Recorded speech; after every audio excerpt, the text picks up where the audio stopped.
Pemirsa, identitas pelaku dan korban mutilasi di Sleman, Yogyakarta akhirnya terungkap. Korban merupakan mahasiswa salah satu perguruan tinggi swasta di Yogyakarta yang dilaporkan hilang.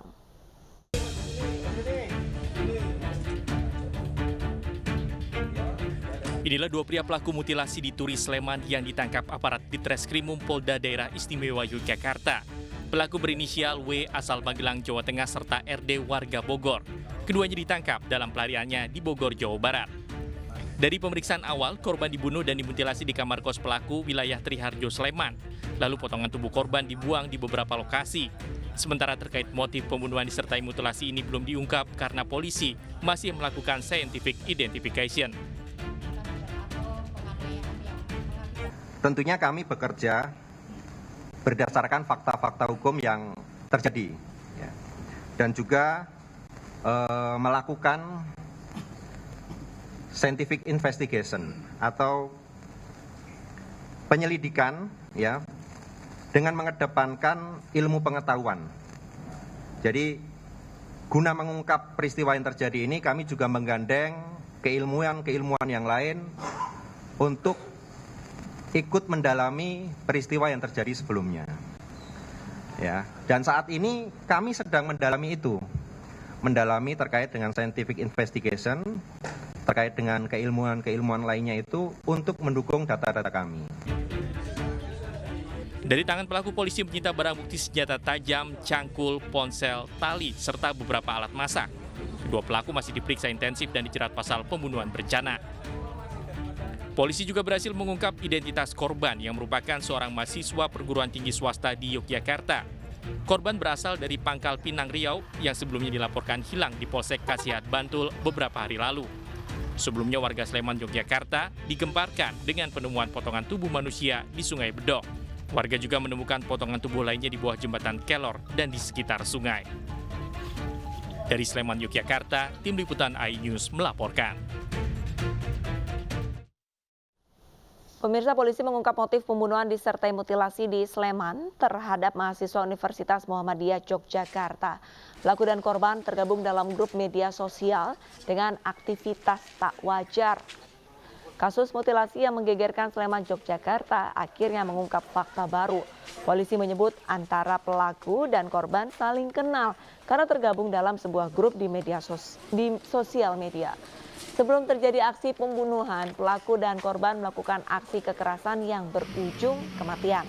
Polisi yang menyelidiki kasus ini tidak merinci aktivitas yang dilakukan antara pelaku dan korban. Kemudian, karena mereka ini tergabung dalam sebuah komunitas yang mempunyai aktivitas tidak wajar, mereka melakukan kegiatan berupa kekerasan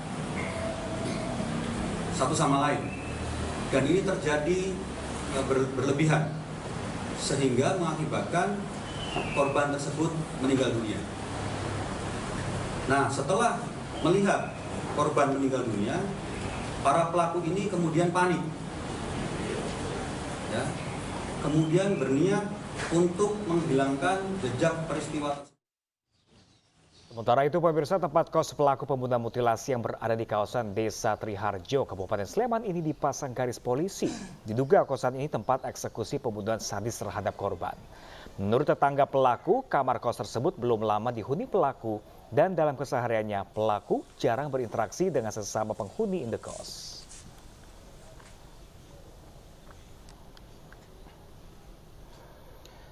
Dan pemirsa, untuk mengetahui informasi selengkapnya, kita sudah terhubung dengan rekan Anissa Rizkia langsung dari indekos pelaku mutilasi di Padukuhan Krapyak Triharjo, Sleman DI Yogyakarta. Halo, selamat siang rekan Anissa. Mungkin Anissa bisa gambarkan seperti apa sih suasana kosan di sana sehingga kejadian ini bisa terjadi di sana? Pram, Arlista dan juga pemirsa. Siang hari ini saya berada di Padukuhan Krapyak Triharjo, Sleman, Yogyakarta. Nampak tidak ada aktivitas di area kos yang ada di sini.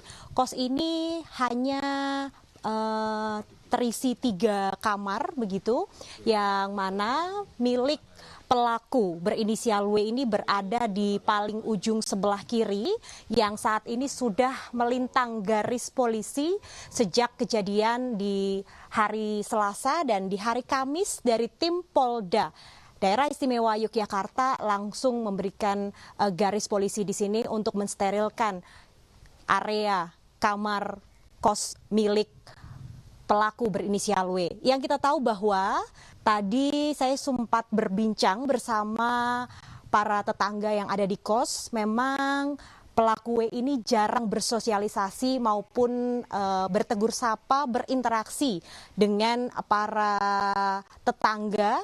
Selain itu juga untuk area yang saat ini saya datangi ini ukurannya cukup saya bisa katakan tidak terlalu luas, sekitar 4 kali 9 meter, dan di dalamnya ini ada satu kamar, ada satu ruang tamu, dan juga ada satu kamar mandi serta dapur yang kita tahu bahwa pada saat kejadian mutilasi ini diduga terjadi di kos milik pelaku W.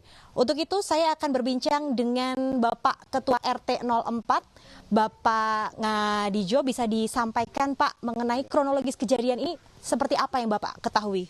Iya, perlu saya sampaikan ya Mbak. Awal mulai itu saya yang benar-benar tidak tahu.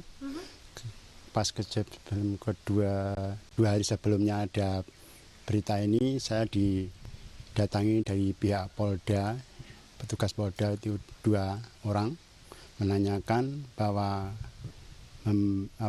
tanya kalau tempat ini memang untuk tempat kos. Saya mengatakan benar, dan itu cuma ada 2 kos, yang satu pemilik kos yang paling ujung sana. Terus menanyakan identitas, kalau di sini katanya kok ada kasus, tapi saya juga tidak menanyakan kasus apa yang sebenarnya. Sama petugas Polda tadi menyampaikan ini mohon dirahasiakan dulu, kata saya. Terus juga merahasiakan kalau pihak pelaku belum selama tinggal di sini tidak ada laporan kepada saya. Dan selanjutnya pihak tuan rumah juga tidak ada laporan kepada saya. Jadi saya tidak punya data. Akhirnya habis itu petugas tadi meninggalkan tempat saya, selang setengah jam kembali lagi harus minta data identitas yang pelaku. Habis itu saya terpaksa bilang sama petugas tadi, ini saya minta data paling tidak nanti malam, soalnya yang tuan rumah pulangnya itu paling tidak jam 5 sore, saya bilang gitu. Akhirnya setelah itu sehabis maghrib saya komunikasi sama pihak rumah, minta data, baru dicarikan. Habis kira-kira jam 10 malam lebih baru ada data. Langsung saya menyampaikan data itu kepada pihak kedua dari Polda tadi, karena sudah meninggalkan nomor kepada saya. Nanti kalau sudah dapat data suruh menghubungi, mengirimkan data. Akhirnya saya data sampai itu. Terus kejadiannya kok malam-malam ada lagi pihak dari Polda Menanyakan katanya, data iya, tersebut ya. Baik. Baik. Ya kan sudah dapat. Siap.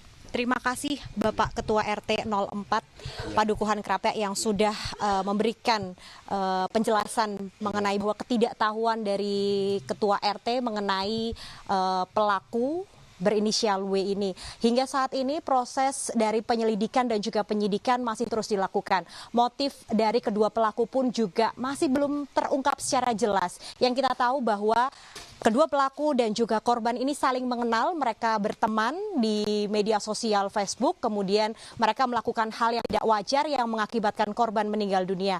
Dan kedua pelaku pun panik yang membuat mereka berdua ini akhirnya memutilasi korban, memotong bagian tubuh, dan akhirnya dibuang di beberapa titik. Hingga kini pihak kepolisian pun masih terus melakukan penyisiran dan juga pengumpulan organ-organ tubuh lainnya yang masih diduga ini masih berada di beberapa titik juga, karena memang belum utuh, dan kita masih menunggu untuk pihak kepolisian mengusut tuntas kasus ini. Demikian laporan sementara dari Yogyakarta, saya kembalikan kepada Pram dan juga Arlista. Baik, terima kasih banyak atas laporannya Anissa Rizkia dan selamat kembali bertugas. Kita ke informasi lain pemirsa, penganiayaan istri yang hamil 4 bulan ditangkap di salah satu apartemen di kawasan Bandung, Jawa Barat. Ya, tersangka ditangkap setelah sempat melarikan diri usai pemeriksaan di Polres Tangerang Selatan.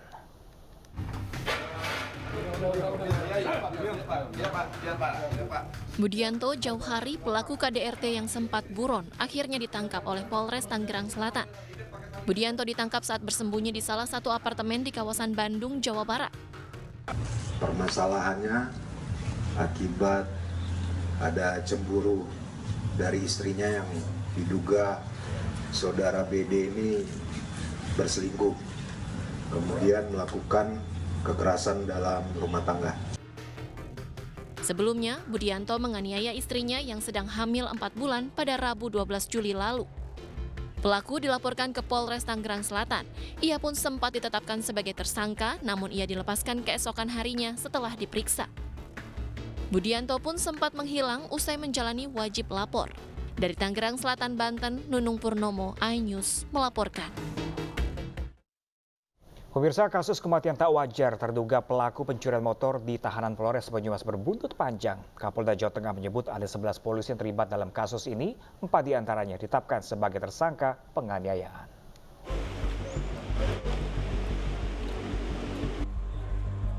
Tewasnya tahanan kasus pencurian kendaraan bermotor atas nama Oki Kristiawan di Polres Banyumas berbuntut panjang. Setelah sebelumnya Polres Banyumas menetapkan 10 tahanan menjadi tersangka penganiayaan.